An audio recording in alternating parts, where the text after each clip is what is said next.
إن الحمد لله نحمده ونستعينه ونستغفره ونعوذ بالله من شرور أنفسنا وسيئات أعمالنا من يهده الله فلا مضل له ومن يضلل فلا هادي له وأشهد أن لا إله إلا الله وحده لا شريك له وأشهد أن محمدا عبده ورسوله يا أيها الذين آمنوا اتقوا الله حق تقاته ولا تموتن إلا وأنتم مسلمون يا أيها الناس اتقوا ربكم الذي خلقكم من نفس واحدة وخلق منها زوجها وبث منهما رجالا كثيرا ونساء واتقوا الله الذي تساءلون به والأرحام إن الله كان عليكم رقيبا يا أيها الذين آمنوا اتقوا الله وقولوا قولا سديدا يصلح لكم أعمالكم ويغفر لكم ذنوبكم ومن يطع الله ورسوله فقد فاز فوزا عظيما أما بعد فإن خير الكلام كلام الله وخير الهدي هدي محمد صلى الله عليه وسلم وشر الأمور محدثاتها وكل محدثة بدعة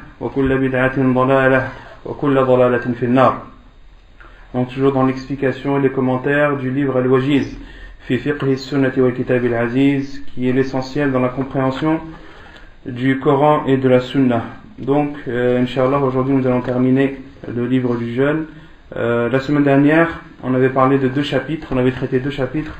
Le premier qui était le chapitre du jeûne surérogatoire et le second du chapitre des jeûnes qui sont déconseillés voire interdits. Concernant les jeûnes, les types de jeûnes surérogatoires qu'il nous est recommandé de faire, on avait commencé par citer tout d'abord quel était le premier de ces jeûnes surérogatoires. Personne?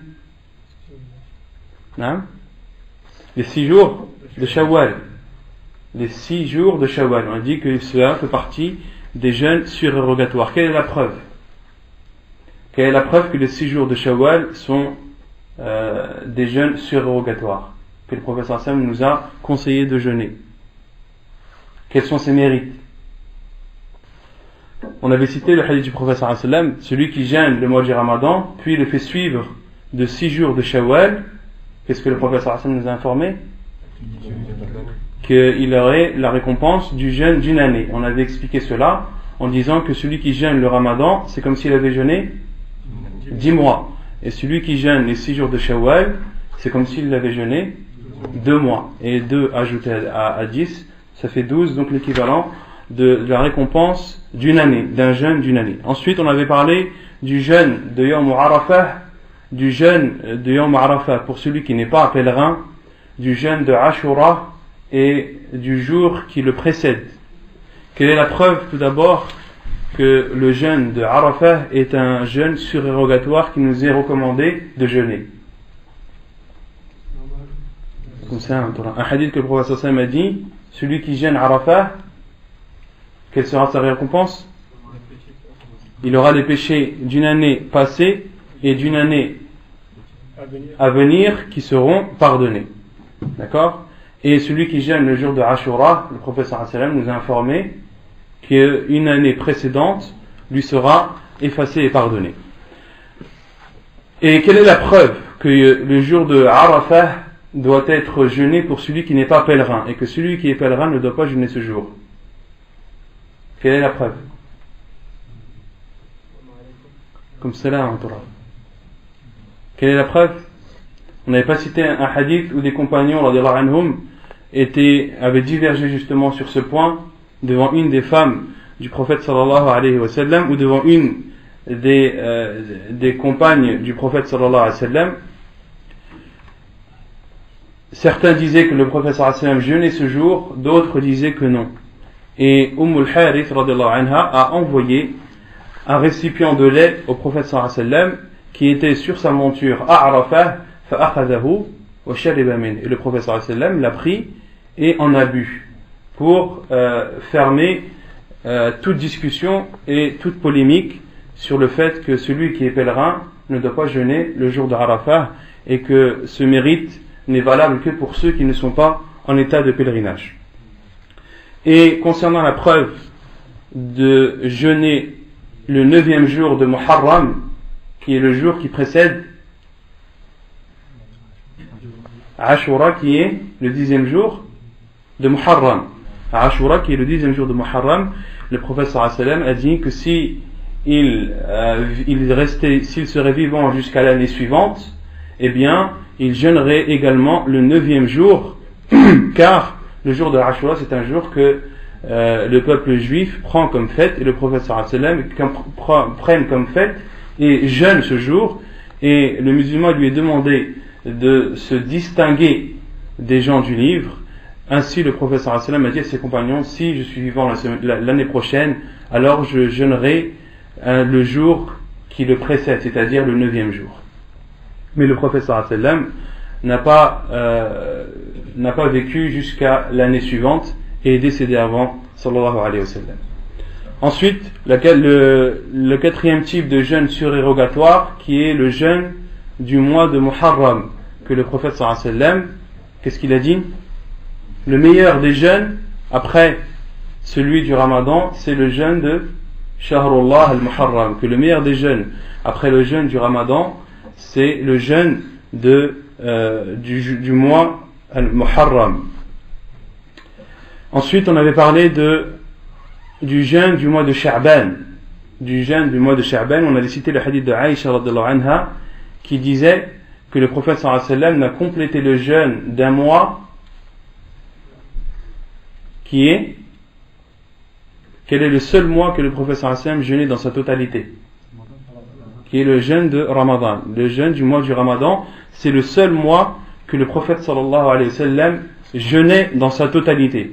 Et les savants ont déduit que celui qui veut jeûner Muharram et avoir les mérites du jeûne de Muharram, qu'il ne lui est pas légiféré ou que ne fait pas partie de la sunna du prophète sallallahu alayhi wa sallam de jeûner ce mois de Muharram dans sa totalité, car le seul jeûne ou le seul mois que le prophète sallallahu alayhi wa sallam jeûnait du début à la fin, c'est uniquement le mois de Ramadan. Et Aïcha a dit, et le jeûne ou le mois que le prophète sallallahu alayhi wa sallam jeûnait le plus, c'était le mois de Sha'ban. C'était le mois de Sha'ban. Et il y a une divergence des savants à ce sujet concernant le jeûne du mois de Sha'ban. Certains disent que la deuxième moitié de Sha'ban, qu'il est déconseillé de le jeûner, sauf pour celui qui avait l'habitude de jeûner, comme celui qui a l'habitude de jeûner le lundi ou le jeudi, ou celui qui a l'habitude de jeûner un jour et de rompre le lendemain. Sinon, ceux qui n'ont pas pour habitude de jeûner, qui leur est déconseillé de jeûner la deuxième moitié de Sha'ban, car le prophète sallallahu alayhi wa sallam a dit: إِذَا انْتَصَفَ الشَّعْبَانُ فَلَا تَصُومُوا. Lorsque la moitié de Sha'ban arrive, alors ne jeûnez pas, abstenez-vous de jeûner. Et la divergence a lieu sur l'authenticité de ce hadith. Certains savants le rendent authentique, donc le mettent en pratique, en application, et c'est l'avis de la plupart des savants. Et certains disent que ce hadith est faible, et par conséquent que le mois que tu peux le plus jeûner, c'est le mois de Sha'ban, que tu peux le jeûner même la deuxième moitié. Ensuite, on avait parlé du jeûne du lundi et du jeudi, que le prophète sallallahu alayhi wa sallam nous a conseillé et nous a recommandé de jeûner le lundi et le jeudi.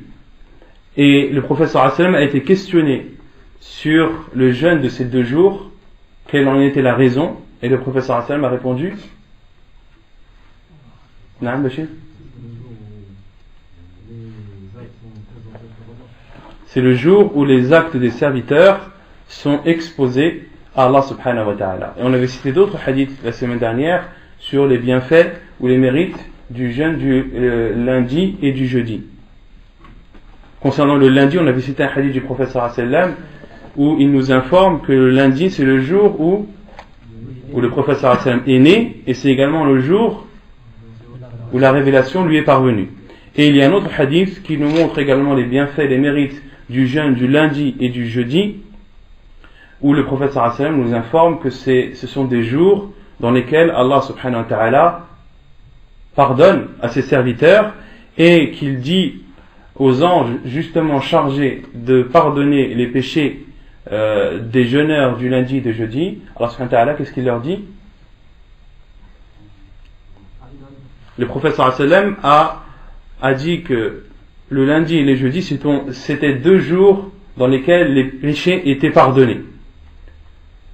Dans lesquels Allah subhanahu wa ta'ala pardonne les péchés, sauf pour quel type de personnes? Sauf pour les deux personnes qui se sont disputées, ne se parlent plus. Pendant plus de 3 jours, Allah subhanahu wa ta'ala dit à l'ange, abstiens-toi de pardonner à ces deux personnes jusqu'à ce qu'elles se réconcilient. Ensuite, on avait parlé du jeûne de 3 jours par mois, que le prophète sallallahu alayhi wa sallam a dit à Abdullah ibn Amr radiyallahu anhu de jeûner 3 jours dans le mois, car cela sera équivalent au jeûne d'une année entière. Comment cela se fait-il? Donc 3 jours par mois, si on multiplie par 10, ça fait 30 jours par mois, donc c'est l'équivalent où la personne qui jeûne 3 jours par mois aura la récompense de celui qui jeûne toute l'année. Et il est préférable de consacrer ces 3 jours par mois de jeûne à 3 jours bien précis qui sont le 13e, le 14e et le 15e jour des mois lunaires. Car le prophète sallallahu alayhi wa sallam a dit à Abu Dhar, lorsque tu jeûnes les 3 jours par mois, jeûne alors le 13e, le 14e et le 15e. C'est des jours que les savants appellent Ayyam al-Bid. Des jours que l'on peut appeler les jours blancs. Pourquoi? Car ce sont les jours, les nuits où la lune est pleine. Ensuite, on a parlé du jeûne de Daoud alayhi salam, qui est sans contestation le meilleur des jeûnes et le plus récompensé. Et il consiste à jeûner un jour et à ne pas jeûner le lendemain. À jeûner un jour et à ne pas jeûner le lendemain. Et c'est le meilleur des jeûnes. Il n'y a pas un jeûne meilleur que celui-là. Et on avait cité la preuve de cela lorsque Abdullah ibn Amr al-As radiyallahu anhu ne dormait pas la nuit et jeûnait continuellement. Et le prophète sallallahu alayhi wa sallam a été informé de cela et lui a dit: est-ce vrai que tu ne dors pas la nuit et que tu ne manges pas la journée? Il lui a dit: oui, ou envoyé d'Allah. Et le prophète sallallahu alayhi wa sallam lui a dit: mange et jeûne, dors et prie. Et Abdullah ibn Amr al-As radiyallahu anhu a dit: oh envoyé d'Allah, je peux faire mieux. Le prophète sallallahu alayhi wa sallam lui a dit: alors jeûne un jour et mange 2. Il lui a dit: oh envoyé d'Allah, je peux faire mieux. Il lui a dit: mange un jour et jeûne le lendemain. Il lui a dit: oh envoyé d'Allah, je peux faire mieux. Inni utiqu afdala min dhalik. Faqala lahu nabi sallallahu alayhi wa sallam: la afdala min dhalik. Le prophète sallallahu alayhi wa sallam lui a dit: il n'y a pas mieux que cela, il n'y a pas meilleur que ce jeûne. Donc celui qui veut atteindre le sommet le plus haut en termes de jeûne, qu'il s'acquitte ou qu'il fasse le jeûne de Daoud alayhi salam et qu'il ne dépasse pas cette limite, car celui qui aura dépassé cette limite aura dépassé la limite de la religion fixée par le prophète sallallahu alayhi wa sallam. Et le prophète sallallahu alayhi wa sallam nous a informé dans un hadith authentique lorsqu'il nous dit que celui celui qui veut être dur dans la religion et celui qui veut essayer de surpasser la religion dans les choses qu'elle nous a imposées, alors qui sera le vainqueur? Ghalabah. Le professeur Sam a dit Ghalabah ay ad-dinu sayaghlibu, que la religion prendra le dessus, il ne pourra pas faire cet acte.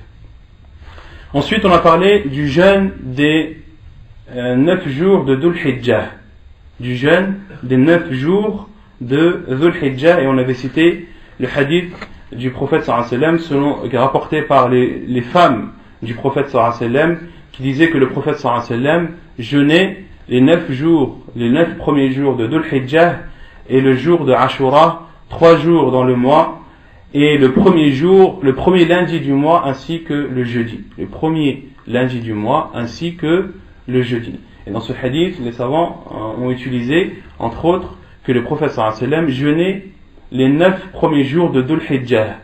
Et les savants, comme on l'avait dit, lorsqu'ils parlent de ce jeûne de Dhul Hijjah, ils disent Ashr Dhul Hijjah, les 10 de Dhul Hijjah, qu'il est préférable de jeûner les 10 de Dhul Hijjah, mais on a expliqué la semaine dernière que les 10 signifiaient Une dizaine. Et les 9 entrent dedans. Car le 10e jour de Dhul Hijjah coïncide avec Al-Eid, un jour qui nous est interdit de jeûner à l'unanimité des savants.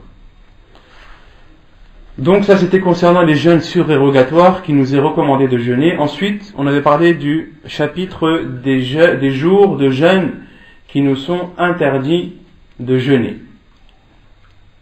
Les 2 premiers jours que l'on a cités, c'était les 2 jours de fête, Ayyam al-Eid. Les 2, que ce soit le jour de Eid al-Fitr ou de Eid al-Adha. La preuve est le hadith de Omar radiallahu anhu qui dit que le prophète sallallahu alayhi wa sallam nous a interdit de jeûner ces 2 jours-là, et il a donné les détails en disant que c'est le jour où vous rompez votre jeûne et c'est le jour où vous mangez de votre bête sacrifiée. Le jour où vous rompez votre jeûne qui est Eid al-Fitr et le jour où vous mangez de la bête que vous avez égorgée qui est le jour de Eid al-Adha. Et il y a Ijma' al-Ulama, l'unanimité des savants sur l'interdiction de jeûner le jour de l'Eid. Pour celui qui a l'habitude de jeûner ou non. Pour celui qui a l'habitude de jeûner ou non, il lui est interdit de jeûner le jour de l'Aïd. Ensuite, on a parlé de Ayyam al-Tashriq, les 3 jours appelés al-Tashriq. Pourquoi est-ce qu'ils ont été appelés al-Tashriq? Non, parce que c'est fait sécher à l'époque, ils faisaient sécher leur viande pendant les 3 jours. Ahsan, car c'était pendant ces 3 jours qu'à l'époque du prophète sallallahu alayhi wa sallam, les gens séchaient ou asséchaient leur viande au soleil, la viande de la bête qu'ils avaient sacrifiée, ils la séchaient au soleil pour la conserver, car à l'époque ils n'avaient pas de réfrigérateur ni d'endroit frigorifique pour conserver leur viande, et le seul moyen qu'ils avaient à l'époque c'était de sécher la viande pour ainsi la conserver le plus longtemps possible. Et sharraqa en arabe ça veut dire étaler et sécher au soleil, d'où le nom de ces 3 jours qui sont, on a dit, les 3 jours qui suivent Eid al-Adha, qui sont le 11e, le 12e et le 13e jour de Dhul Hijjah. Et le prophète sallallahu alayhi wa sallam a interdit de jeûner ces 3 jours dans un hadith authentique rapporté par Muslim où le prophète sallallahu alayhi wa sallam a dit Inna hadihi al-ayyam ayyamu aklin wa shurbin wa dhikri lillah, que ces jours sont des jours où l'on boit, où l'on mange et où l'on fait le rappel d'Allah subhanahu wa ta'ala. Il y a une autre preuve dans un autre hadith de Abdullah ibn Amr ibn al-As radiallahu anhu, lorsqu'il est parti rendre visite à son père Amr ibn al-As, et Amr ibn al-As radiallahu anhu a présenté de la nourriture à son fils et à son serviteur qui était avec lui, et il lui a dit mange, car il lui a dit je jeûne, il lui a dit mange car c'est un jour que le prophète sallallahu alayhi wa sallam nous a ordonné de jeûner et nous a ordonné de rompre et interdit de jeûner, car ces jours sont les jours où le prophète sallallahu alayhi wa sallam nous a interdit de jeûner et nous a ordonné de rompre. Et on avait dit qu'il y avait une exception à cela et qu'il était autorisé de jeûner ces 3 jours de Ayyam al-Tashriq pour qui? Naam? Fadal Bashir. Pour ceux qui sont en pèlerinage, qui ont fait At-Tamattu', qui ont fait la Umrah et le Hajj en même temps, de sacrifier une bête, cela est obligatoire. Et Allah subhanahu wa ta'ala a dit, celui qui n'a pas la possibilité, فَمَنْ لَمْ يَجِدْ فَصِيَامُ ثَلَاثَةِ أَيَّامٍ فِي الْحَجِّ, que celui qui n'a pas la possibilité, qui n'a pas les moyens d'égorger ou de sacrifier cette bête, alors qu'il jeûne 3 jours pendant les jours de l'Hajj et 7 lorsqu'il rentre chez lui. Et Ayyam al-Tashriq sont sans aucun doute des jours du Hajj. Donc, il est autorisé pour le pèlerin qui n'a pas la possibilité, la capacité de sacrifier sa bête, de jeûner ces 3 jours-là. Comme cela est rapporté selon Aïcha radiallahu anha et Abdullah ibn Umar radiallahu anhuma. Ensuite, on avait parlé du jeûne du vendredi seul. Du jeûne du vendredi seul. Qu'est-ce qu'on avait dit à ce sujet? Naam? Comment? Que le prophète sallallahu alayhi wa sallam l'a interdit, et qu'est-ce qu'il a dit? Qu'il faut précéder d'un jour ou le faire suivre d'un jour. Comme le prophète sallallahu alayhi wa sallam l'a dit à Abu Hurairah radiallahu anhu, que l'un d'entre vous ne jeûne pas le jour du vendredi, sauf s'il a jeûné un jour avant ou un jour après, ou s'il a l'intention de jeûner un jour après. Donc les savants ont déduit que il était interdit de spécifier le jour du vendredi comme un jour de jeûne, de le spécifier comme étant ainsi, de même qu'il est interdit de spécifier la nuit du vendredi comme une nuit de veillée, comme une nuit de veillée en prière. Le professeur Sam a dit, ne spécifiez pas le jour du vendredi comme un jour de jeûne, ni sa nuit comme une nuit de prière. D'accord ? Et les savants ont dit qu'il est autorisé ou comme cela est rapporté dans un hadith du professeur Sallam, rapporté par Muslim, qu'il est autorisé de jeûner le jour du vendredi seul pour celui qui a l'habitude de jeûner. Par exemple, celui qui a l'habitude de jeûner le jeûne de Daoud alayhi salam, eh bien automatiquement, une semaine sur deux, il sera amené à jeûner le vendredi seul. Car les jours de la semaine sont impairs, donc une semaine sur deux, il sera amené à jeûner le vendredi seul, car de jeûner un jour et de rompre le lendemain, une personne peut très bien rompre le jeudi, jeûner le vendredi et rompre le samedi. Dans ce cas, les savants disent que cela est autorisé, comme nous en a informé le professeur sallam lorsqu'il dit illa an yakuna fi sawmin yasumuhu ahadukum. Ensuite, on a parlé du jeûne du jeûne du jour du samedi. On a cité un hadith, donc l'auteur dit qu'il est interdit de jeûner le jour du samedi seul. Et il a cité le hadith de Abdullah ibn Busr qui dit, où le prophète sallallahu alayhi wa sallam a dit la tasumu yawm as-sabti illa fi ma fturida alaykum. Ne jeûnez le jour du samedi que lorsque c'est un jour obligatoire. Et ensuite le prophète sallallahu alayhi wa sallam a dit, et si l'un d'entre vous ne trouve que la peau d'un raisin ou la branche d'un arbre pour rompre son jeûne, alors qu'il le fasse. Qu'est-ce qu'on avait dit sur ce hadith? Naam Bachir, tafadhal. On avait dit déjà que les ulama ikhtalafou sihhatuhu. Qu'il y a tout d'abord une divergence sur l'authenticité de ce hadith. Naam. Il y a des ulama qui disent que c'était obligatoire, que tu pouvais jeûner le samedi, il fallait le suivre d'un jour, le précédent d'un jour. Naam.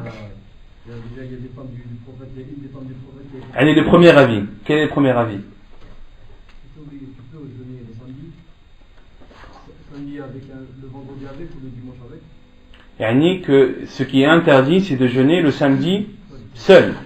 Et la preuve, c'est... Quelle est la preuve? Qu'il est autorisé de jeûner le samedi seul.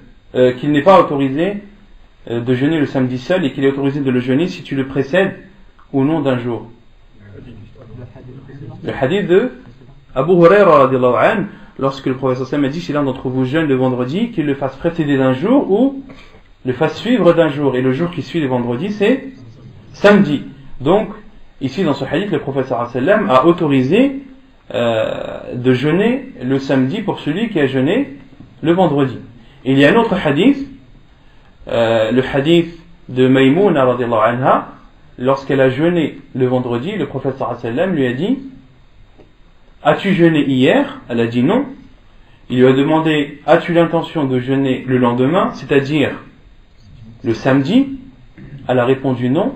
Le prophète sallam lui a dit alors idhan fa'aftiri, donc alors romps ton jeûne. D'accord? Et les savants ont déduit que dans ce hadith, le prophète sallam lui a proposé et lui a demandé est-ce qu'elle avait l'intention de jeûner le samedi. Si de jeûner le samedi était interdit, le professeur sallam ne lui aurait pas fait cette proposition. Donc ça c'est le premier avis. Et le second avis, qui est l'avis de Cheikh Al-Albani rahimahullah, qui considère ce hadith comme étant authentique. Et donc que seuls les jours obligatoires doivent être jeûnés le samedi.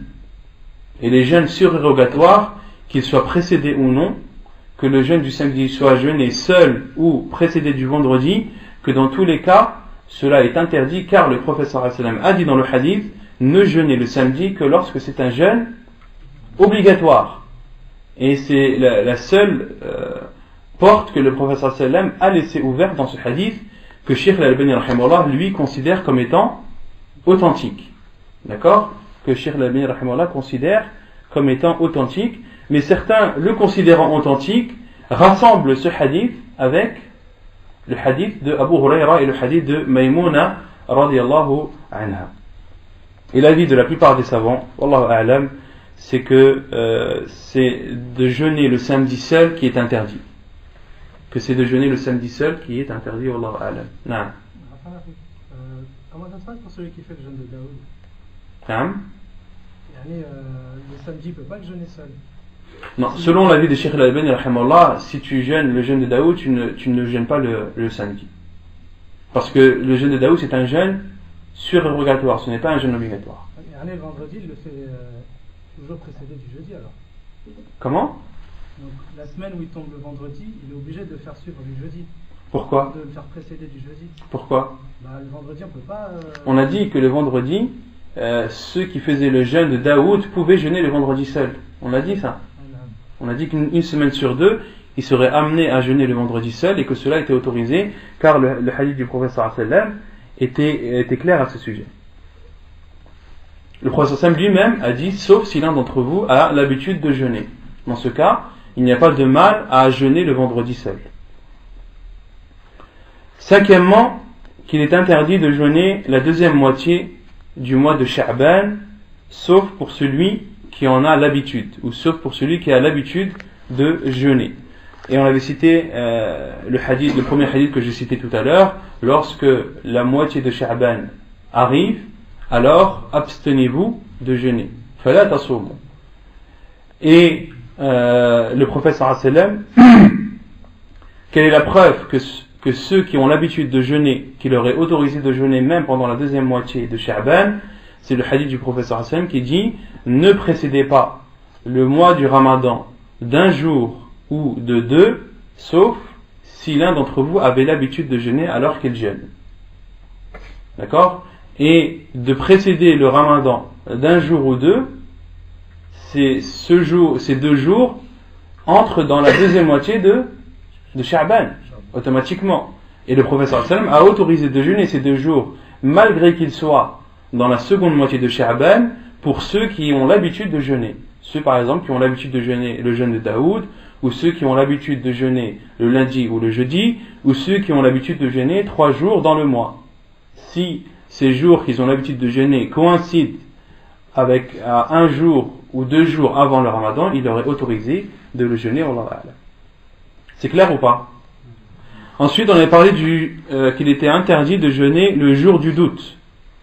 Qu'il était interdit de jeûner le jour du doute. Et quel est ce jour du doute, tout d'abord? Qu'est-ce que le jour du doute? Non? C'est le 29e jour. Donc le 29e jour, c'est... On jeûne ce jour-là. Ce jour-là, il est jeûné. Dans un mois lunaire, il est au minimum de 29 jours. Un mois lunaire n'est jamais de 28. Et il est au maximum de 30. D'accord? Donc, quel est le jour du doute? C'est le 29 après le Maghrib. Un mois lunaire, il est au minimum de 29, il ne peut pas être de 38, et il est au maximum de 30, il ne peut pas être de 31. Donc jamais vous ne trouverez un mois lunaire de 31 jours, ni un mois lunaire de 28 jours.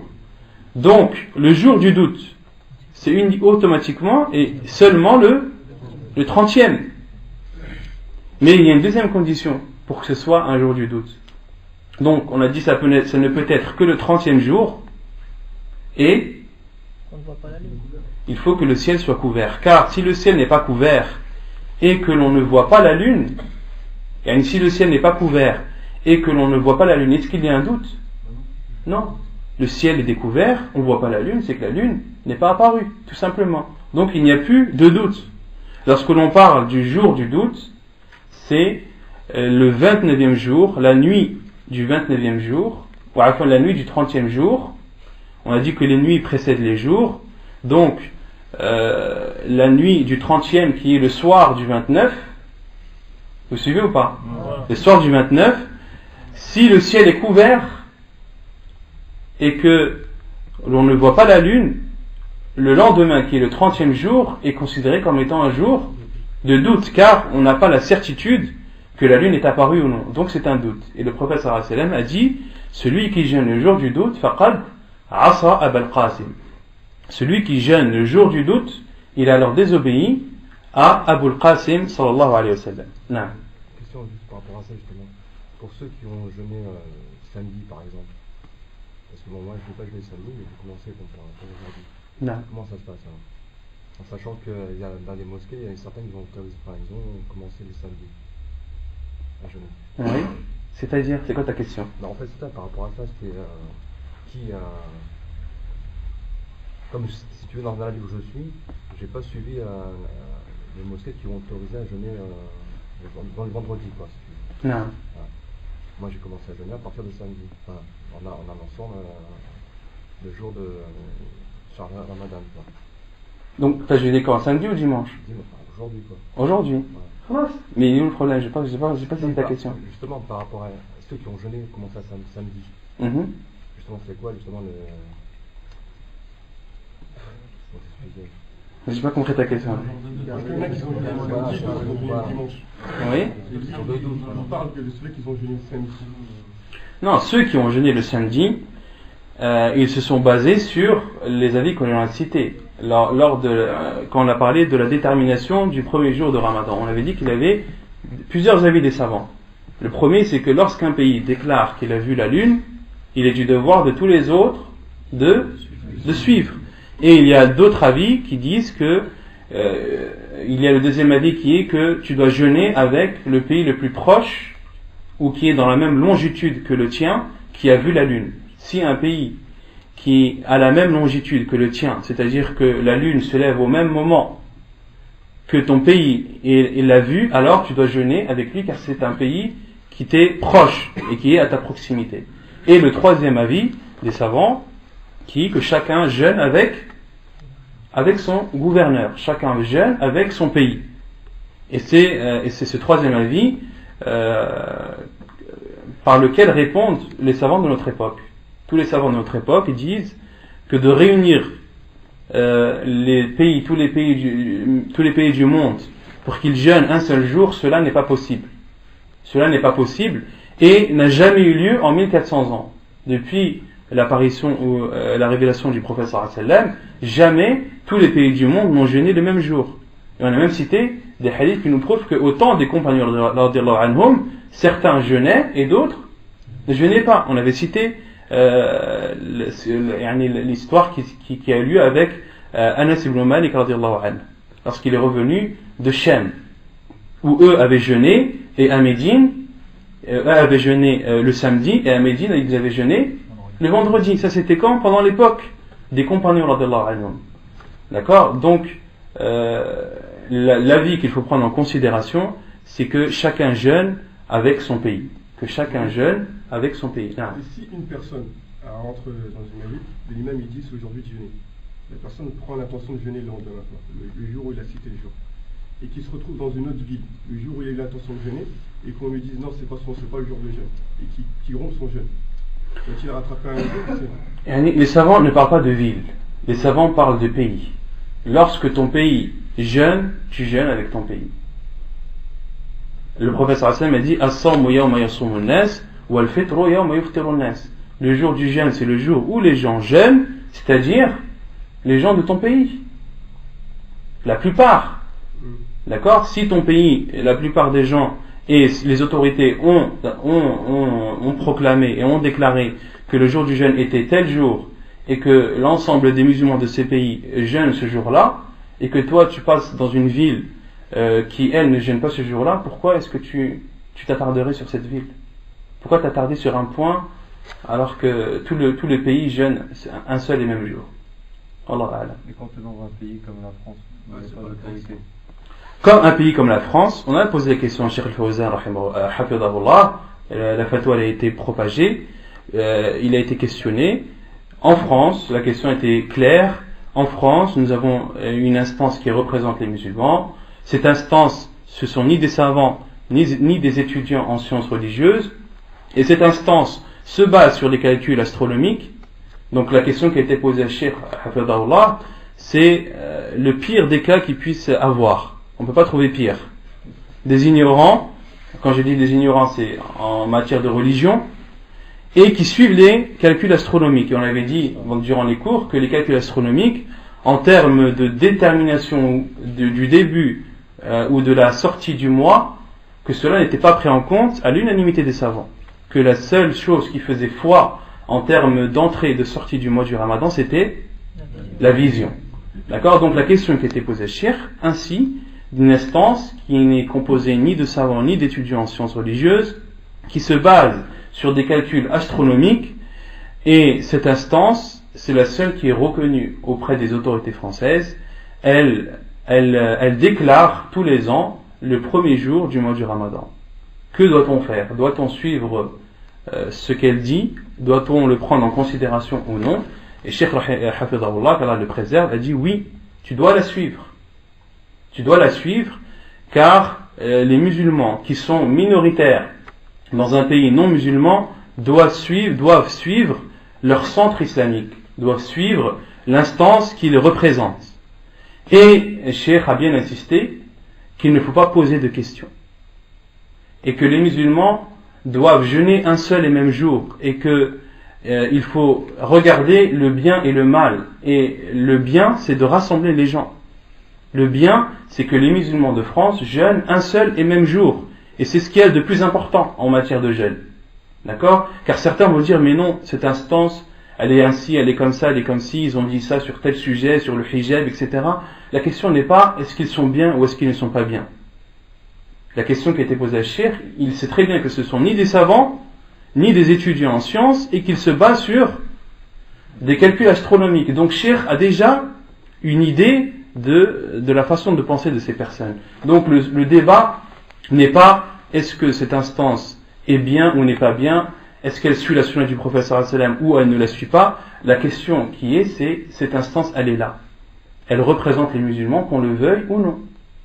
Qu'on le veuille ou non, ils ont le pouvoir d'annoncer à la télé, d'annoncer dans les journaux télévisés, d'annoncer à la radio, d'annoncer sur internet que en France, le jour du Ramadan est tel jour. Ils ont ce pouvoir ou pas? Ils ont ce pouvoir, quelle que soit leur tendance, etc. Ils ont ce pouvoir. Et si, par leur intermédiaire, il y a la possibilité que les musulmans de France jeûnent un seul et même jour, alors il est du devoir de chaque musulman de les suivre. D'accord? Et Cheikh Al-Fawzan a répondu ainsi, que l'on doit suivre cette instance dans ce qu'elle a prononcé, dans ce qu'elle a annoncé, et que c'est elle qui en prend la responsabilité. C'est elle qui en prend la responsabilité, et Cheikh Hafidahullah, qu'Allah le préserve, connaît très bien la mentalité des gens d'Europe, et que ce sont des gens à polémique, et il a bien dit, et vous devez jeûner sans demander le pourquoi, sans demander comment est-ce qu'ils ont établi l'entrée du mois, ou sans entrer dans les divergences.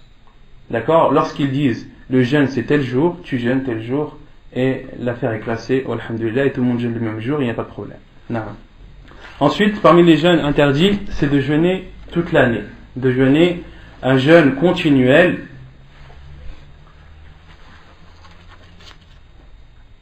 Et on avait cité le hadith tout à l'heure, le hadith d'Abdullah ibn Amr, qui jeûnait tout le temps. Le prophète sallallahu alayhi wa sallam lui a reproché cela, et lui a dit, et dans un autre hadith, le prophète sallallahu alayhi wa sallam a dit, la sama man sama al-abad. Point de jeûne pour celui qui fait un jeûne continuel. Et dans un autre hadith, le prophète sallallahu alayhi wa sallam, lorsqu'il était questionné sur le jeûne continuel, il a dit, la sama wa la aftar. Que celui qui jeûne tout le temps, tous les jours, un jeûne continuel, il n'a ni jeûné ni mangé. Il n'a ni jeûné, c'est-à-dire que son jeûne n'est pas accepté de lui. Il n'a ni mangé, car fi'lan, il n'a pas mangé, car réellement il n'a pas mangé. Donc le résultat, c'est que cette personne s'est fait plus de mal qu'autre chose.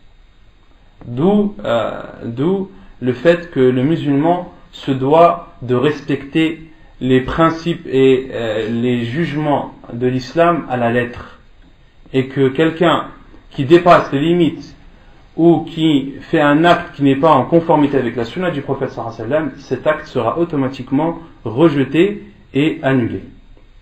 Et ensuite, on a parlé de l'interdiction pour la femme de jeûner alors que son mari est présent. Le hadith d'Abu Huraira, radiyallahu anhu, où le prophète sallallahu alayhi wa sallam a dit que la femme ne jeûne pas alors que son mari est présent sans son autorisation. Sans son autorisation. Taïb. Donc aujourd'hui, l'auteur parle du chapitre de la retraite spirituelle, al-i'tikaf.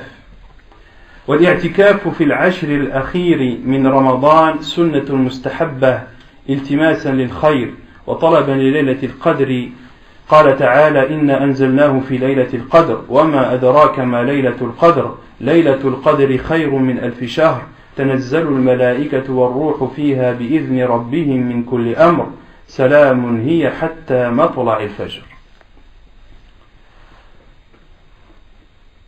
Donc la retraite spirituelle, al-i'tikaf en arabe, et al-i'tikaf en langue arabe, cela veut dire luzumu shay wa mukthuhu fi. En arabe, lorsque l'on parle, le terme i'takafa signifie rester dans un endroit et ne pas y bouger, y persister. Ça c'est le sens en arabe. Lorsque tu dis qu'une personne i'takafa fi makan ay lazimahu wa makatha fihi. Lorsque tu dis qu'une personne a fait i'tikaf dans un endroit, c'est-à-dire qu'il y est resté et qu'il n'y a pas bougé. Et la preuve de ce sens dans le Coran, lorsque Ibrahim alayhi salam a dit à son père, إذ قال إبراهيم لأبيه إذ قال لأبيه ما هذه التماثيل التي أنتم لها عاكفون. Quels sont ces statues auxquelles vous vous attachez? Quels sont ces statues auxquelles vous vous attachez? C'est-à-dire des statues auxquelles vous restez à proximité et que vous adorez et que vous dans lesquelles vous ne vous séparez pas. D'accord? Donc lorsque l'on parle de i'tikaf, de retraite spirituelle, c'est-à-dire que tu restes dans un endroit et que tu n'en bouges pas. Et shar'an, et la définition de l'i'tikaf au niveau religieux, c'est-à-dire huwa luzumu masjidin li ta'ati Allahi wa tafarrughu li ibadatihi. La définition de l'i'tikaf, de la retraite spirituelle dans le sens religieux, c'est-à-dire de rester dans une mosquée pour l'adoration, pour obéir à Allah subhanahu wa ta'ala et se consacrer entièrement à son adoration. De rester dans une mosquée pour se consacrer entièrement à l'adoration d'Allah subhanahu wa ta'ala. Ça c'est la définition d'une retraite spirituelle, de al-i'tikaf. Et lorsque l'on dit de rester dans une mosquée, c'est-à-dire que la retraite spirituelle ne peut pas se faire dans un endroit autre que la mosquée. Celui qui pense ou qui croit que l'on peut faire la retraite spirituelle chez soi, cela est faux. Une retraite spirituelle ne peut se faire que dans une mosquée. Donc c'est de rester dans une mosquée pour se consacrer à l'adoration d'Allah subhanahu wa ta'ala. Celui qui considère que la retraite spirituelle c'est seulement aller dans la mosquée et se mettre à l'écart des gens et s'isoler des gens et se taire, celui-là n'a pas fait un i'tikaf. Celui-là n'a pas fait une retraite spirituelle, car parmi les conditions de la retraite spirituelle, c'est de se consacrer entièrement à l'adoration d'Allah subhanahu wa ta'ala. Le but de la retraite spirituelle, c'est de se consacrer à l'adoration d'Allah subhanahu wa ta'ala, et ce n'est pas de s'éloigner des gens, ni de se mettre à l'écart des gens, ni de s'isoler des gens. Ce n'est pas ça le but de la retraite spirituelle. Et l'auteur dit wal-i'tikafu fil 'ashr al-akhir. Il dit la retraite spirituelle a lieu pendant les 10 derniers jours du Ramadan. Pendant les 10 derniers jours du Ramadan. Il y a une divergence des savants à ce sujet. Certains savants disent que la retraite spirituelle, elle peut se faire à n'importe quel moment de l'année. Et ça, c'est l'avis de la plupart des savants. Leur preuve, c'est que le prophète sallallahu alayhi wa sallam a fait al-i'tikaf pendant le Ramadan, a fait sa retraite spirituelle pendant le Ramadan, mais il l'a fait aussi pendant les 10 premiers jours de Shawwal.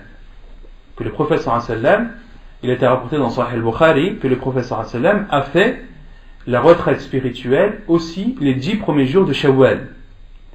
Et que c'était en fait une retraite spirituelle que le prophète sallam a rattrapée, qu'il ne pouvait pas faire pendant le Ramadan, pendant une des années, et le prophète sallam, n'ayant pas pu faire cette retraite spirituelle pendant le Ramadan, l'a fait les 10 premiers jours de Shawwal. Donc les savants ont déduit que la retraite spirituelle n'est pas propre au Ramadan.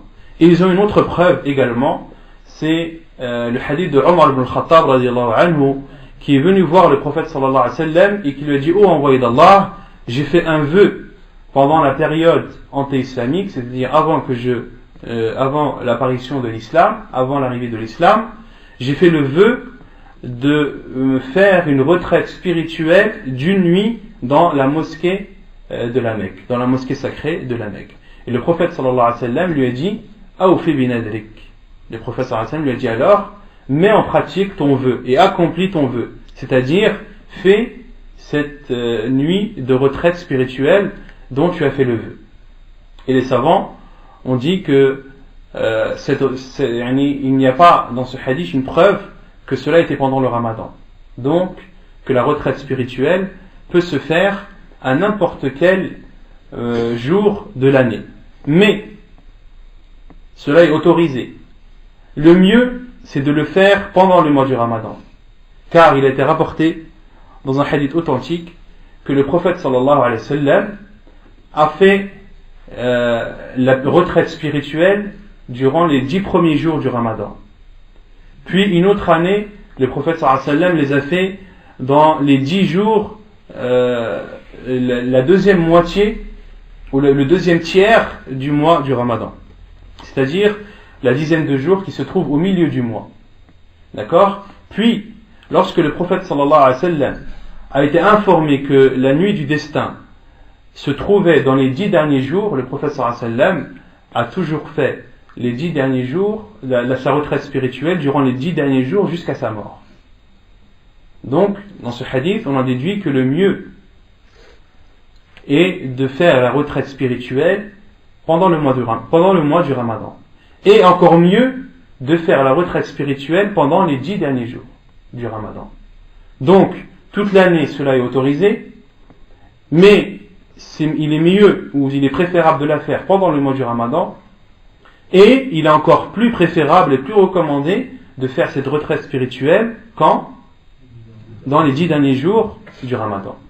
Et les autres savants, comme Cheikh Ibn Uthaymin, rahimahullah, disent que non.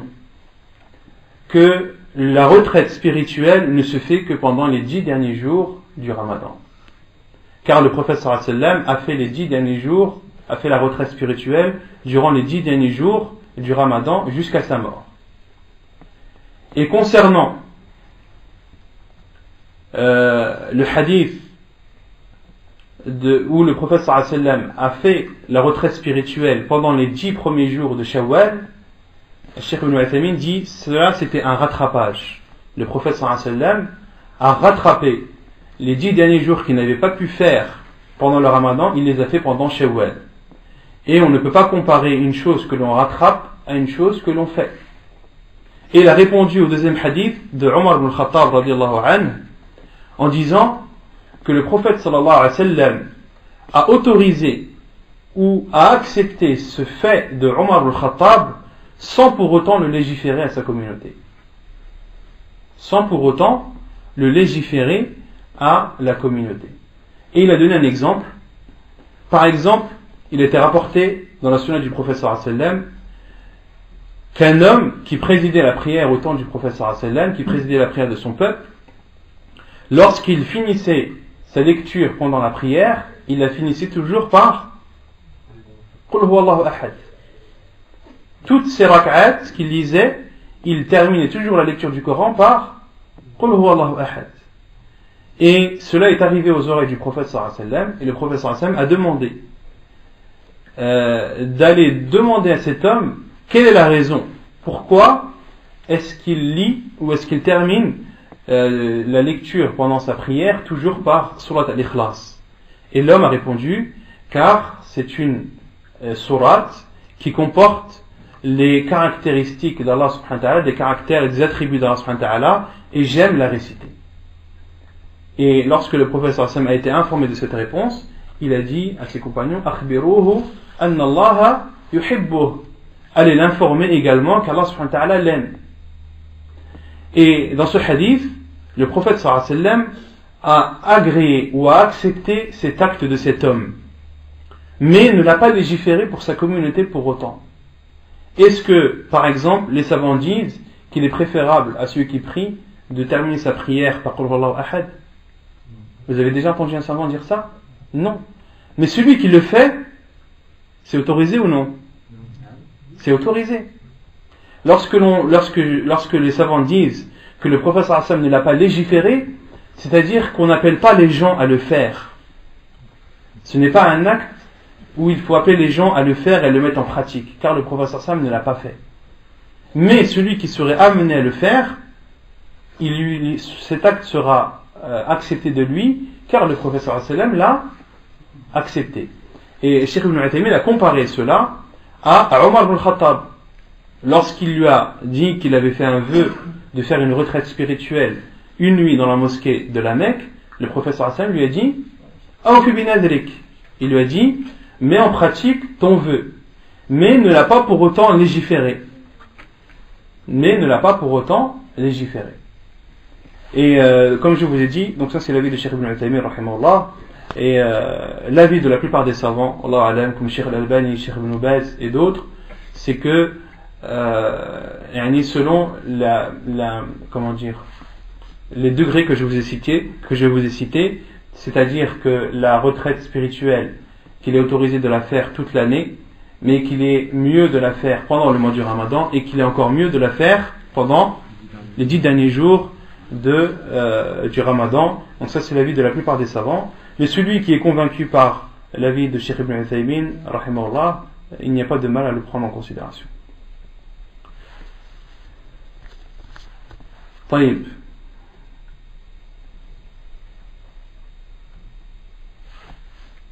Ensuite, l'auteur dit, donc la retraite spirituelle a lieu pendant les 10 derniers jours du Ramadan, et c'est une sunna mustahabba. L'auteur dit que c'est une sunna préférable. Donc, quel est le jugement de la retraite spirituelle? Que c'est mustahab. Et ça, à l'unanimité des savants, tous les savants sont d'accord que la retraite spirituelle n'est pas obligatoire, mais elle est préférable et recommandée. Iltimatan lil khayr, et ceci pour atteindre le bien, wa talaban li laylatil qadr, et pour ainsi coïncider avec la nuit du destin, laylatul qadr. قال الله تعالى إنا أنزلناه في ليلة القدر وما أدراك ما ليلة القدر ليلة القدر خير من ألف شهر تنزل الملائكة والروح فيها بإذن ربهم من كل أمر سلام هي حتى مطلع الفجر. Et concernant les 10 derniers jours du Ramadan, vous connaissez tous les mérites de ces 10 derniers jours, et on avait cité la semaine dernière que les 10 meilleures nuits de l'année sont les 10 dernières nuits du mois du Ramadan. Et le prophète sallallahu alayhi wa sallam, comme le dit Aïcha radhiyallahu anha, lorsque les 10 derniers jours venaient ou commençaient, le prophète sallallahu alayhi wa sallam serrait sa ceinture, wa ahya laylahu wa ayqadha ahlah, que le prophète sallallahu alayhi wa sallam serrait sa ceinture.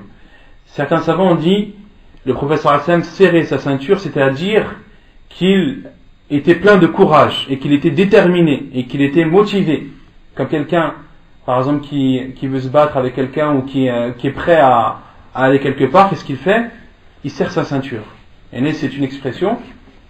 Et d'autres savants ont dit que la parole de Aïcha radhiyallahu anha, lorsqu'elle dit que le prophète sallallahu alayhi wa sallam serrait son izar, en fait, la partie bas de ses vêtements, qu'il n'approchait pas ses femmes ou qu'il n'avait pas de rapport conjugal avec ses épouses les 10 derniers jours du Ramadan. Et les deux sens sont vrais.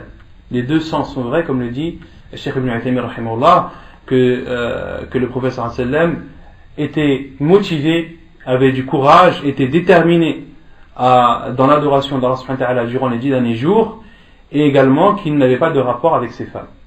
Et Aïcha radhiyallahu anha dit aussi wa ahya laylahu. Et le prophète sallallahu alayhi wa sallam, durant les 10 derniers jours du Ramadan, ou les 10 dernières nuits, le prophète sallallahu alayhi wa sallam ne dormait pas. Il adorait Allah subhanahu wa ta'ala toute la nuit, dans sa totalité. D'accord? Contrairement aux autres jours du Ramadan, le prophète sallallahu alayhi wa sallam dormait et priait. Mais les 10 derniers jours, le prophète sallallahu alayhi wa sallam passait des nuits blanches dans l'adoration d'Allah subhanahu wa ta'ala et dans la prière.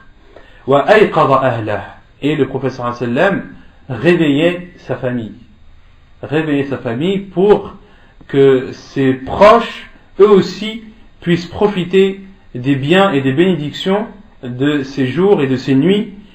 Et les savants ont dit que cela n'est pas obligatoire. Il n'est pas obligatoire à une personne de réveiller sa famille et ses proches, mais cela est fortement recommandé, car ce sont les 10 meilleurs jours de l'année, et dans l'année il y a 365 jours. Donc, si tu as la possibilité de réveiller ta famille pour qu'elle puisse avoir la récompense et puisse prier et coïncider avec la nuit du destin, dont le prophète sallallahu alayhi wa sallam nous a informé que celui qui prie la nuit du destin en ayant la foi en Allah subhanahu wa ta'ala et en espérant sa récompense, Allah subhanahu wa ta'ala lui pardonnera ses péchés antérieurs. Donc les biens de ces 10 jours sont immenses. Ne privez pas vos familles de cela. Et même si ce n'est pas obligatoire, c'est en tout cas fortement recommandé et fortement préférable de réveiller ta famille pour que tout le monde puisse profiter de ces bienfaits. Et donc cette nuit du destin, Allah subhanahu wa ta'ala dit Inna anzalnahu fi laylatil qadr. Allah subhanahu wa ta'ala a dit nous l'avons fait descendre pendant la nuit du destin. C'est-à-dire nous avons fait descendre Al-Qur'an. Le Coran a débuté sa descente le mois du Ramadan et plus précisément la nuit du destin. Et quelle est la preuve que la nuit du destin a lieu pendant le Ramadan? Quelle est la preuve que la nuit du destin a lieu pendant le Ramadan? Une question toute simple. Non?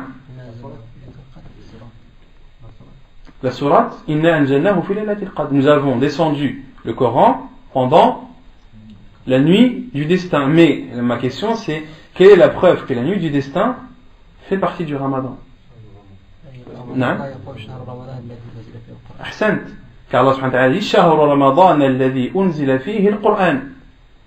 Et ce n'est qu'en rassemblant ces deux versets que l'on déduit que Laylatul Qadr, que la nuit du destin, a lieu pendant le Ramadan.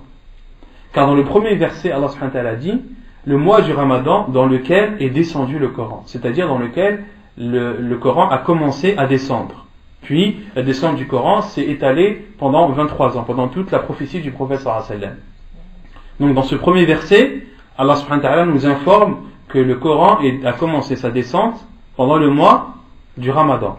Et dans l'autre sourate Al-Qadr, Allah subhanahu wa ta'ala dit Inna anzalnahu fi laylatil qadr. Nous l'avons fait descendre, c'est-à-dire le Coran, dans la nuit du destin. Donc, on en déduit que la nuit du destin fait partie du Ramadan. C'est clair ou pas? Qui connaît notre exemple un autre jugement que l'on déduit en utilisant ce moyen de déduction, en rassemblant deux versets? On avait déjà parlé de ce sujet. Allah subhanahu wa ta'ala dit wa hamluhu wa fisaluhu 30 shahra. Allah subhanahu wa ta'ala, en parlant de l'enfant, il dit et sa grossesse et son comment on appelle ça, la période où on l'allait, son sevrage, sa grossesse et son sevrage sont au nombre de 30 mois. Wa hamluhu, c'est-à-dire la période dans laquelle il reste dans le ventre de sa mère, wa fisaluhu, c'est-à-dire la période de sevrage, c'est-à-dire d'allaitement, 30 shahra, 30 mois, sont de 30 mois. Et dans un autre verset, Allah subhanahu wa ta'ala dit وَفِصَالُهُ فِي عَامَيْنِ, et son sevrage est de 2 ans. Donc l'allaitement dure 2 ans. Comment est-ce qu'on déduit la durée minimum de grossesse qui est suffisante à un nouveau-né pour pouvoir vivre par la suite? 30 jours moins 2 ans, 2 ans qui comporte combien de mois? 24. Donc le nombre de mois de grossesse minimum est de 6 mois. Donc on en déduit de ce verset que la période minimum de grossesse nécessaire à un nouveau-né pour pouvoir vivre est de 6 mois. Et subhanallah, c'est ce qui est connu ça si vous demandez aux médecins, c'est minimum un enfant pour qu'il puisse vivre, il faut minimum une grossesse de 6 mois. Et ceux qui sont nés avant 6 mois ont très peu de chances de vivre. Ou s'ils vivent, ils auront beaucoup de séquelles. Non. Vous avez compris le raisonnement ou pas? Donc Allah subhanahu wa ta'ala dit Inna anzalnahu fi laylatil qadr, nous l'avons descendu pendant la nuit du destin. Laylatul qadr. Pourquoi est-ce qu'elle a été appelée Laylatul qadr? Non? Il y a combien d'explications? Non? Il y a 2 explications. La première, Laylatul Qadr, la nuit de valeur. Al-Qadr, bima'na al-Qimma. C'est-à-dire que c'est une nuit qui a de la valeur. Et effectivement, cette nuit a de la valeur car elle est meilleure que 1000 mois. Donc la première explication que les savants ont donnée, c'est Laylatul Qadr ay azimul qadr ay qadruha azim wal amalu fiha fi hadhihi al-layla khayrun min al-amal fi alf shahr.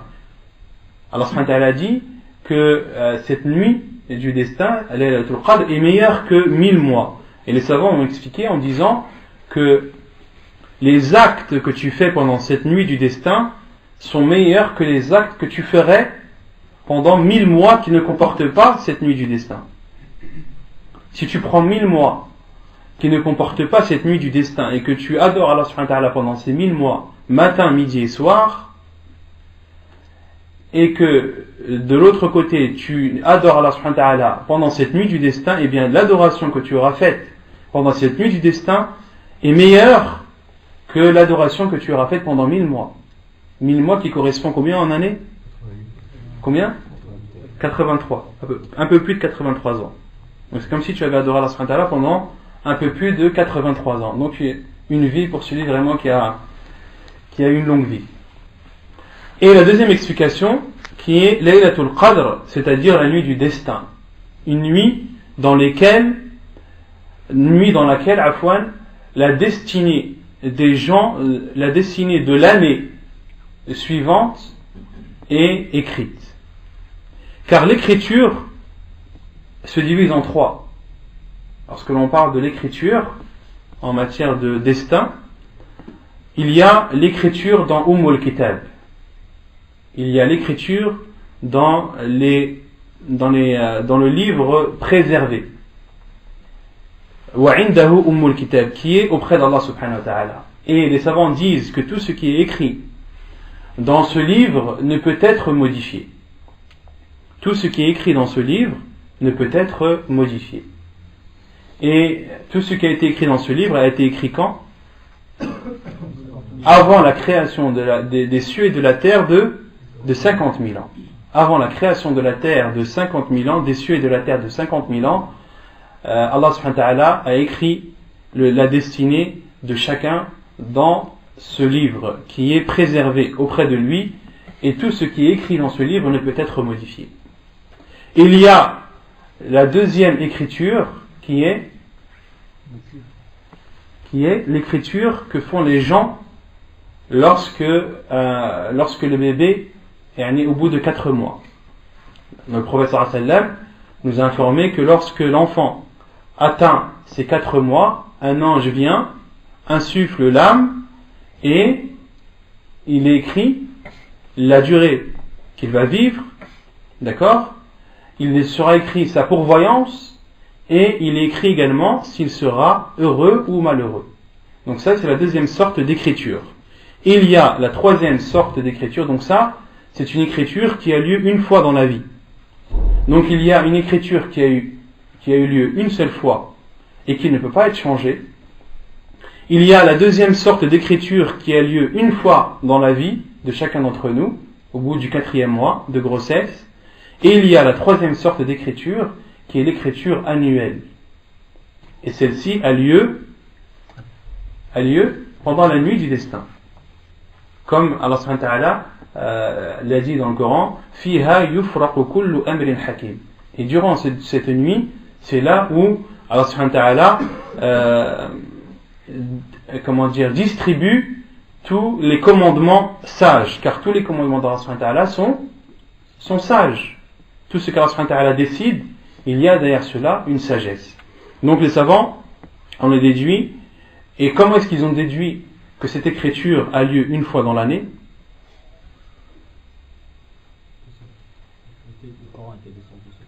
Non. Comment est-ce qu'on déduit que cette écriture a lieu une fois dans l'année? Parce que la Laylatul Qadr, elle a lieu combien de fois dans l'année? Une fois. Donc si une destinée de l'année est écrite la nuit du destin, comme il n'y a qu'une seule nuit du destin dans l'année, donc à chaque fois c'est la destinée de l'année suivante qui est écrite. Vous avez saisi ou pas?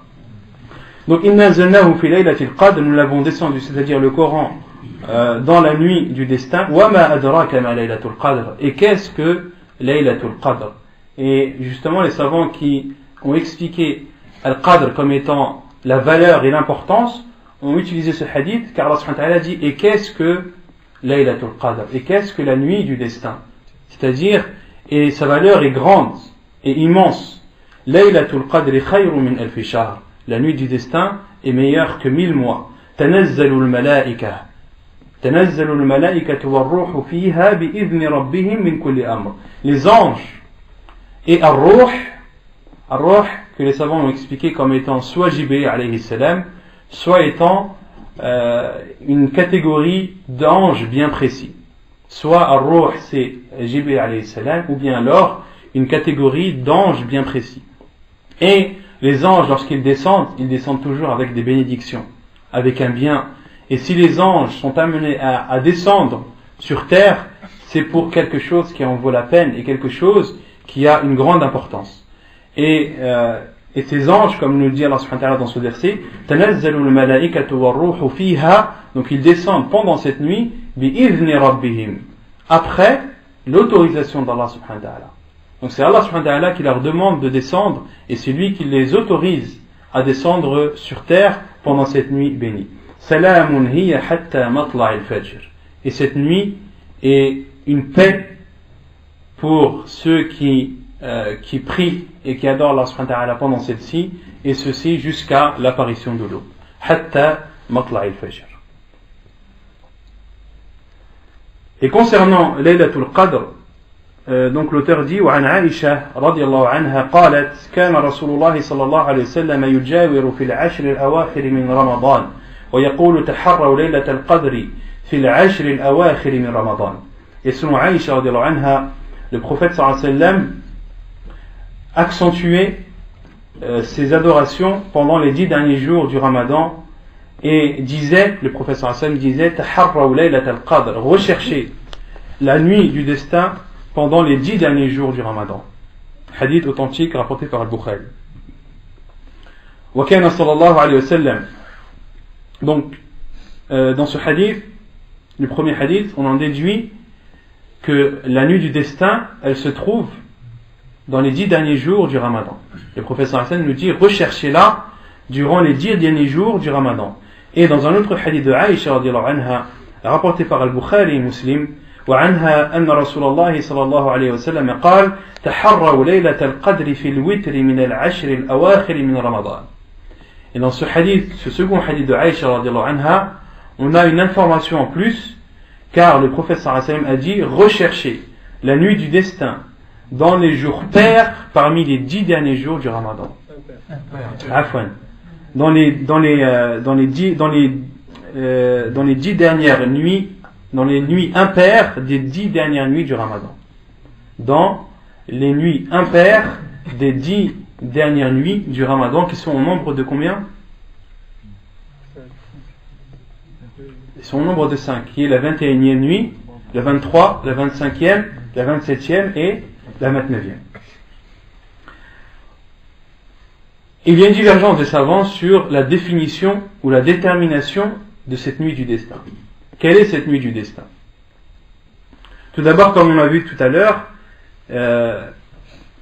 c'est une nuit qui a lieu pendant le Ramadan. Ça, vous en connaissez la preuve. Ensuite,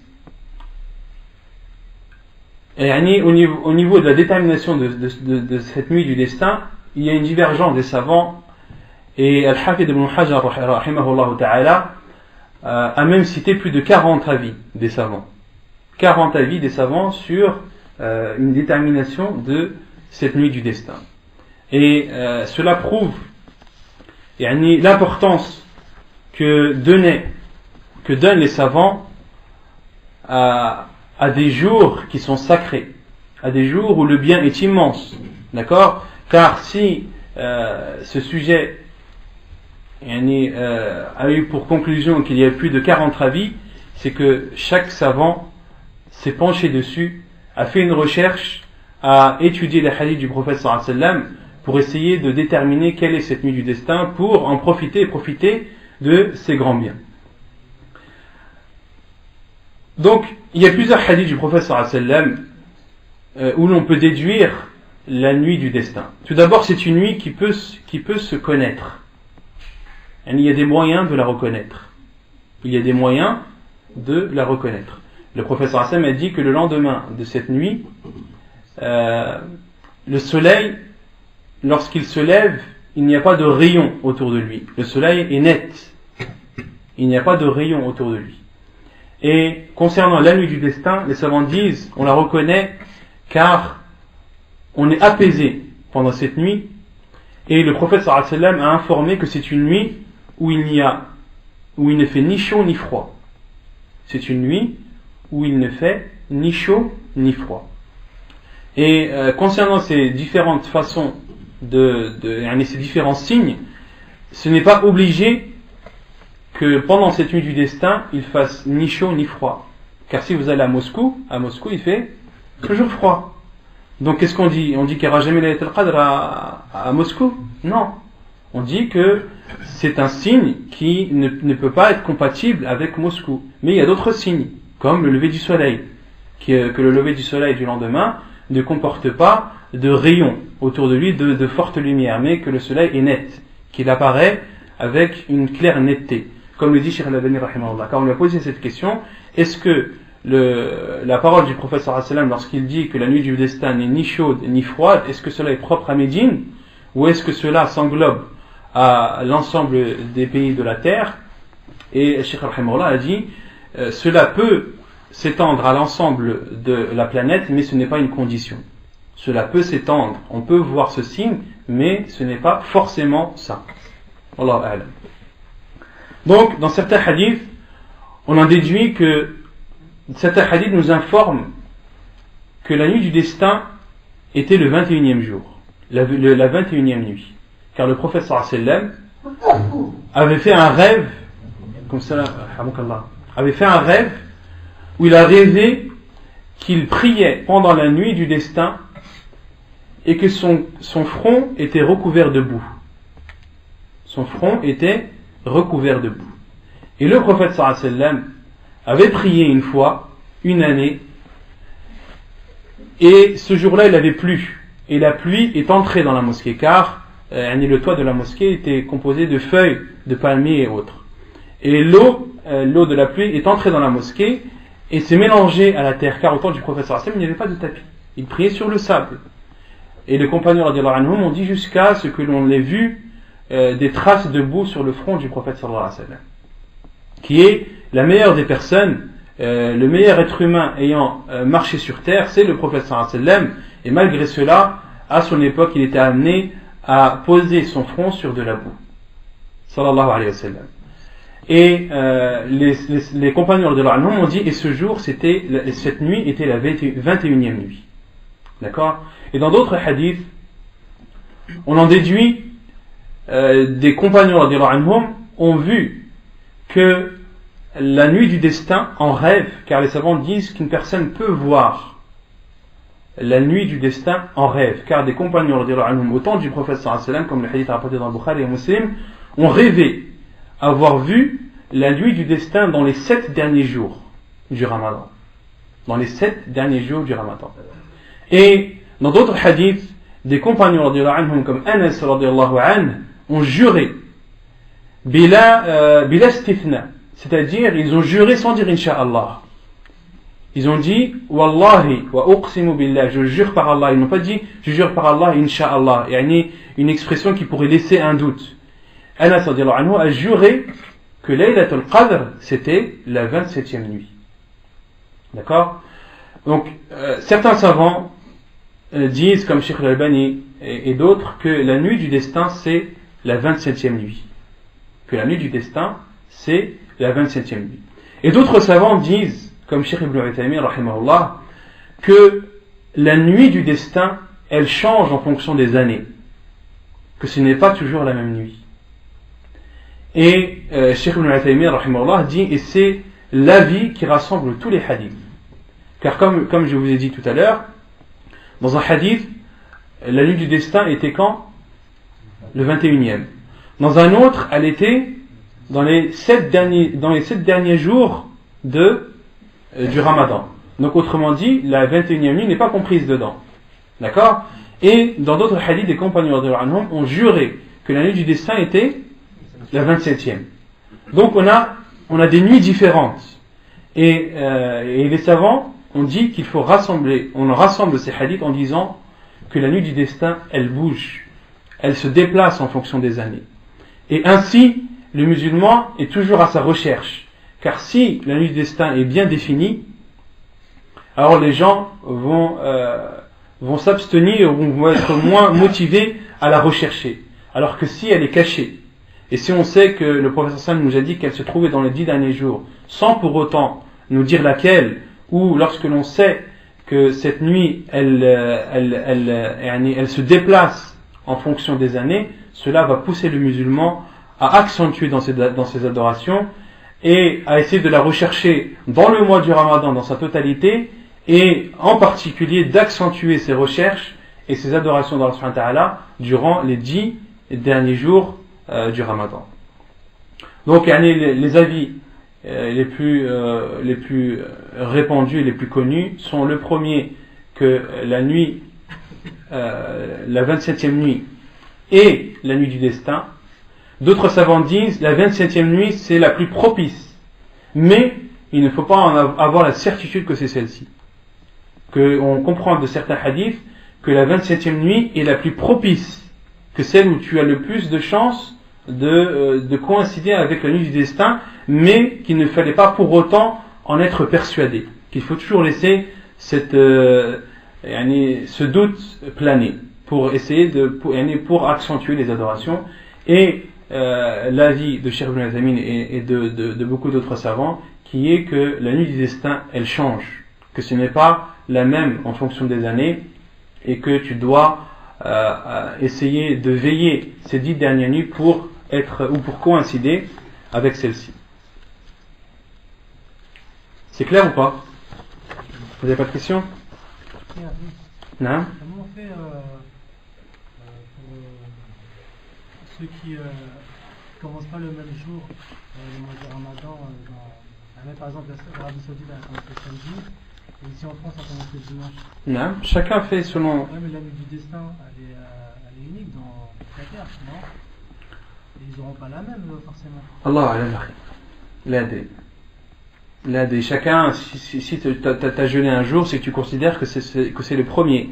Et ensuite, Allah subhanahu wa ta'ala, sache qu'Allah subhanahu wa ta'ala n'enfonce personne. Si tu as commencé ton jeûne et que cela est basé, sache que Allah subhanahu wa ta'ala ne te blâmera pas et que c'est le plus juste des justes. Donc Allah subhanahu wa ta'ala ne pourra pas te priver de la récompense alors que tu n'as rien fait de mal. D'accord? Et pour exactement la même chose pour l'autre qui a commencé un jour après.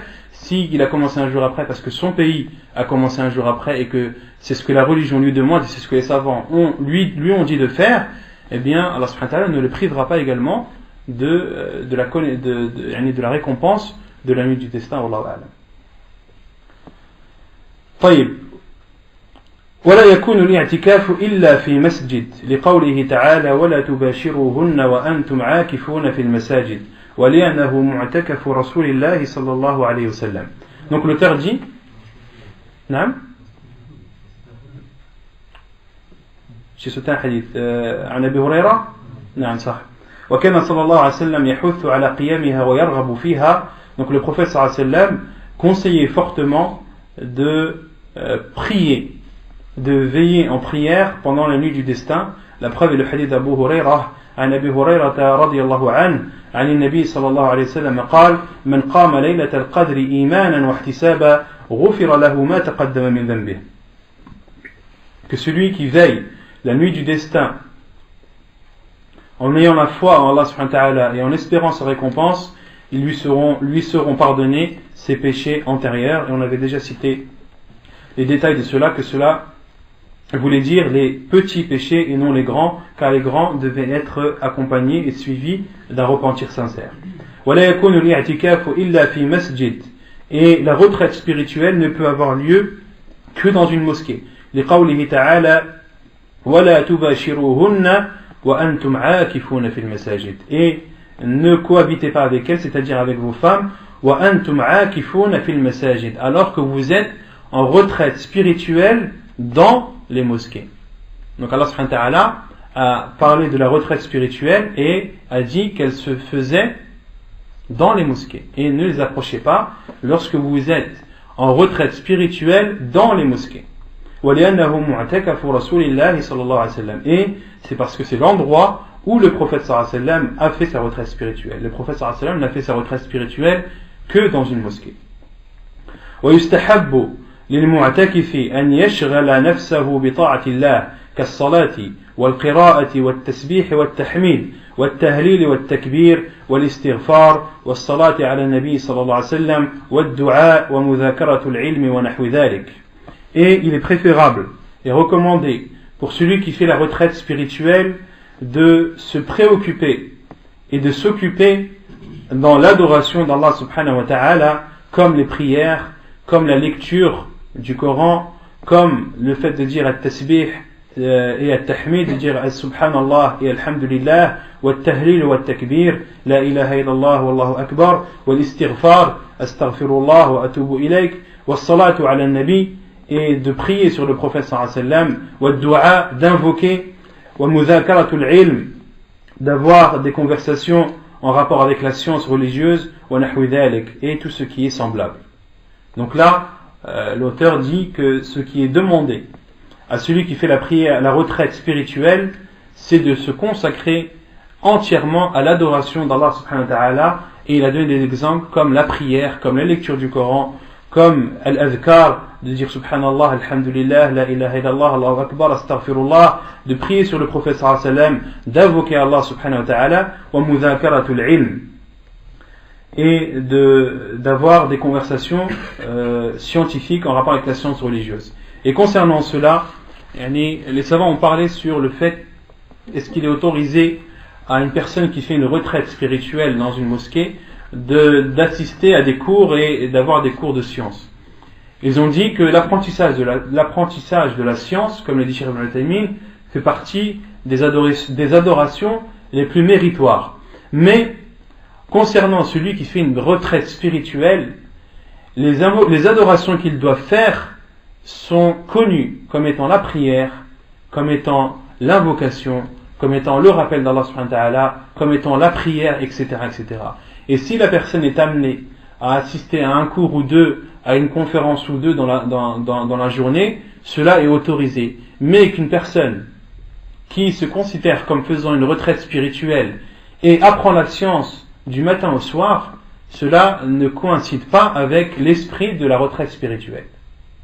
Cela ne coïncide pas avec la retraite spirituelle, car le but de la retraite spirituelle, comme je vous l'ai dit au début, c'est d'adorer Allah subhanahu wa ta'ala et de se consacrer entièrement à son adoration. Certes, d'apprendre la science, c'est une adoration, mais ce n'est pas ce genre d'adoration qui est demandé de faire en grande quantité pour celui qui applique une retraite spirituelle.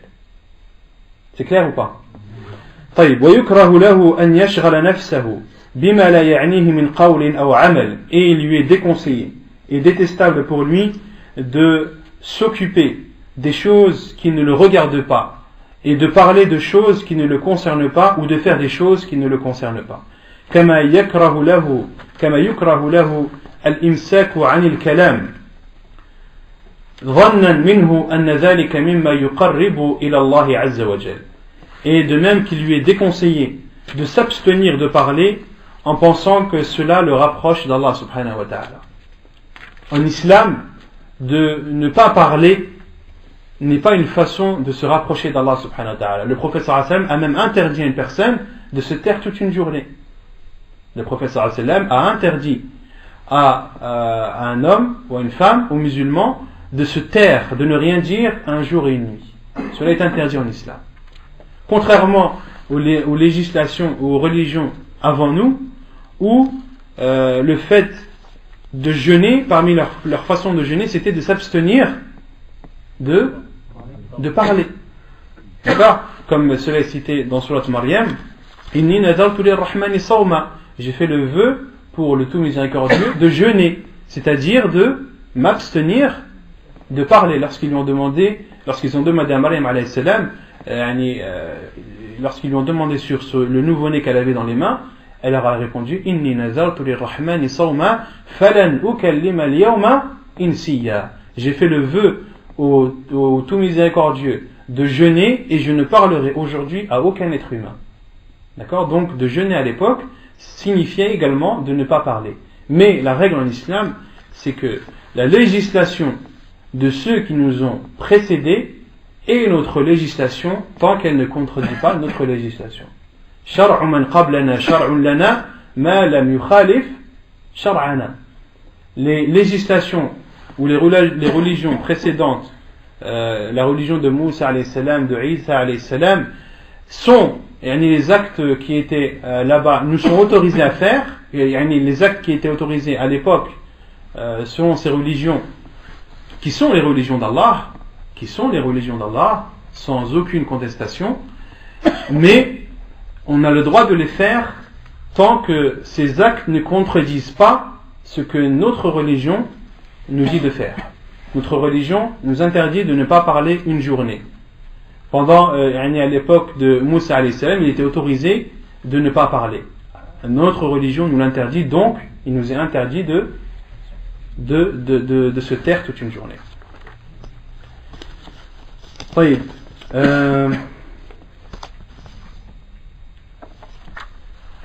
ويباح له الخروج من معتكفه للحاجة التي لا بد منها.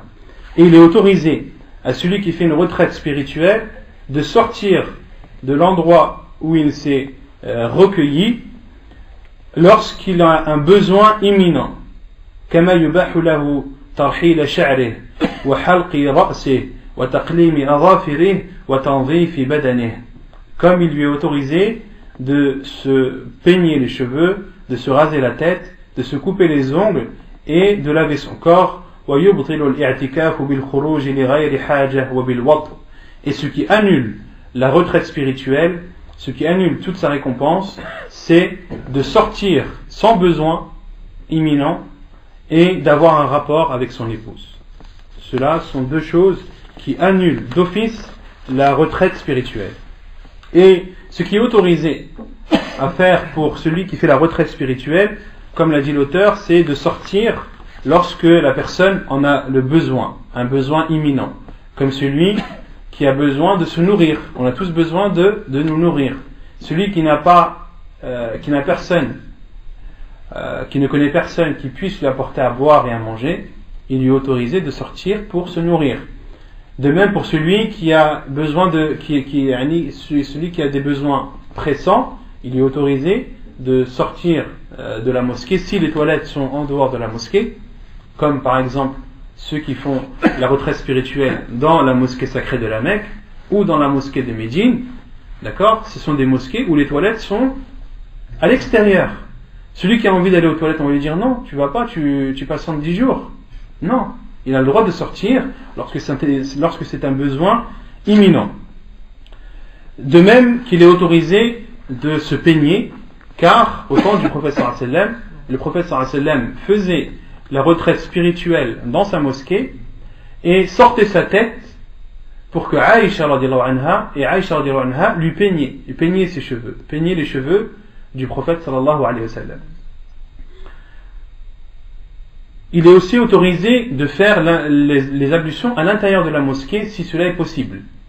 À l'intérieur de la mosquée si cela est possible, car le prophète sallallahu alayhi wa sallam a fait ses ablutions dans sa mosquée de façon concise, de façon rapide, comme le rapporte un compagnon du prophète sallallahu alayhi wa sallam. Et de même qu'il est autorisé de faire une tente, de se construire une petite tente au fond de la mosquée, car c'est ainsi qu'a fait Aïcha radiallahu anha pour le prophète sallallahu alayhi wa sallam.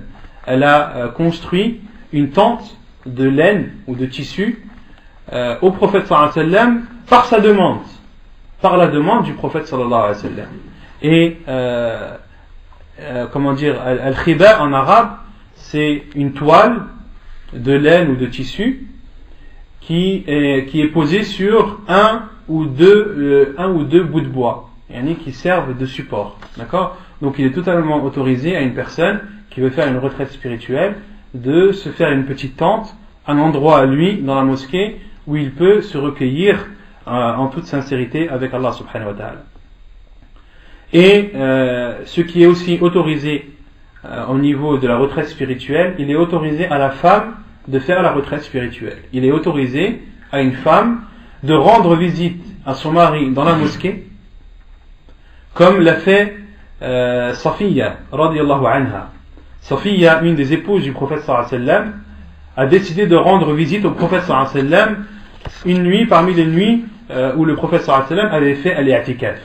Elle est venue rendre visite au prophète sallallahu alayhi wa sallam, et le prophète sallallahu alayhi wa sallam, lorsqu'elle a terminé sa visite et qu'elle a voulu repartir, le prophète sallallahu alayhi wa sallam l'a accompagnée jusqu'à la porte de la mosquée. L'a accompagnée jusqu'à la porte de la mosquée. Et les savants ont déduit de cela qu'il est conseillé à l'homme de raccompagner sa femme jusqu'à la porte de la mosquée, pour bien se comporter envers elle. De même qu'ils ont déduit que Aïcha, lorsqu'elle peignait le prophète sallallahu alayhi wa sallam, cela montrait l'affection qu'il y avait entre le prophète sallallahu alayhi wa sallam et ses épouses. D'accord ? Car qu'une femme peigne les cheveux de son mari montre une certaine infinité entre eux et un comportement louable qu'il doit y avoir entre un homme et son épouse. De même que le prophète sallallahu alayhi wa sallam, lorsque Safiya radhiyallahu anha est venue lui rendre visite alors qu'il était en retraite spirituelle, les savants ont déduit tout d'abord qu'il est autorisé, il est permis d'accepter des visites. Si quelqu'un vient te rendre visite alors que tu fais une retraite spirituelle, ne dis pas non, moi je suis en train de faire les i'tikaf, que je parle à personne. Non, akhi. Safiya radhiyallahu anha est venue rendre visite au prophète sallallahu alayhi wa sallam, et le prophète sallallahu alayhi wa sallam ne l'a pas refusé, au contraire il lui a donné son temps, et plus que ça, il l'a accompagné jusqu'à la porte de la mosquée. Il l'a accompagné jusqu'à la limite qu'il pouvait faire. D'accord ? Car, comme on a dit, il n'est pas autorisé à celui qui fait une retraite spirituelle de sortir de la mosquée sans raison valable et sans besoin imminent.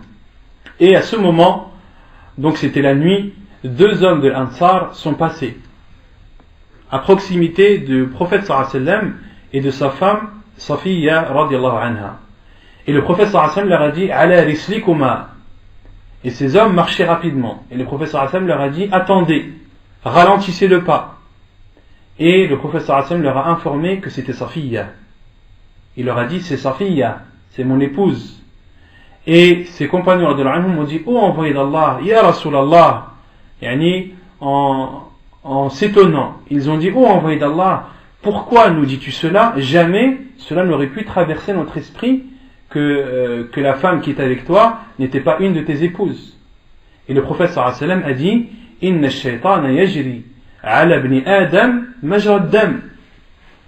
Et le professeur Hassan leur a dit que le diable circule dans l'être humain comme le sang circule dans les veines. Et j'ai peur que le diable vous insuffle quelque chose.